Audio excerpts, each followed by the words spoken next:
పైకి లీటర్లా కనిపించే ప్రతి ఆయిల్ ప్యాకెట్ లీటర్ కాకపోవచ్చు, కానీ ఫ్రీడమ్ ఆయిల్ ప్యాకెట్లో మాత్రం ఖచ్చితంగా లీటర్ నూనె ఉంటుంది.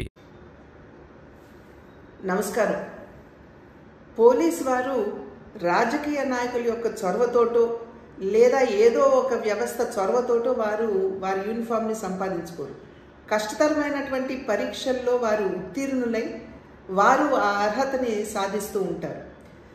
దేశంలో అదేవిధంగా రాష్ట్రంలో కూడా శాంతి భద్రతల్ని కాపాడవలసినటువంటి బాధ్యత వారి భుజాల మీద వేసుకునేటువంటి 4వ సింహంగా పోలీసు వ్యవస్థని ప్రతి ఒక్కరూ కూడా గుర్తిస్తూ ఉంటారు.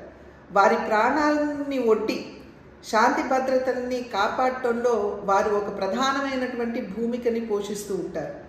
అటువంటి 4వ సింహంగా పరిగణించబడుతున్నటువంటి పోలీస్ వ్యవస్థని ఉద్దేశించి జగన్మోహన్ రెడ్డి గారు బట్టలోడదీసి కొడతాము అని చెప్పటం ఇది సర్వత్రా ఖండించవలసినటువంటి అంశంగా నేను భావిస్తున్నాను.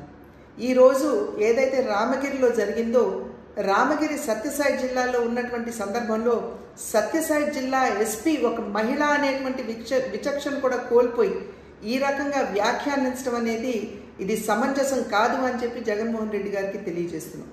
ఈరోజు ఈ పోలీస్ వ్యవస్థలో దగ్గర 5,000 మహిళలు ఉన్నారు అనేటువంటి విషయాన్ని జగన్మోహన్ రెడ్డి గారు గుర్తించాలి.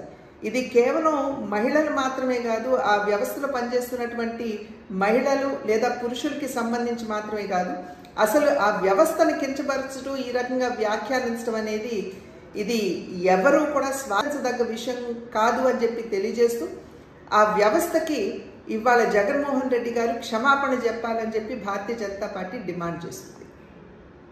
సుమన్ టీవీలో మీ పర్సనల్ అండ్ బిజినెస్ ప్రమోషన్స్ కోసం కింది నెంబర్కి కాంటాక్ట్ చేయండి.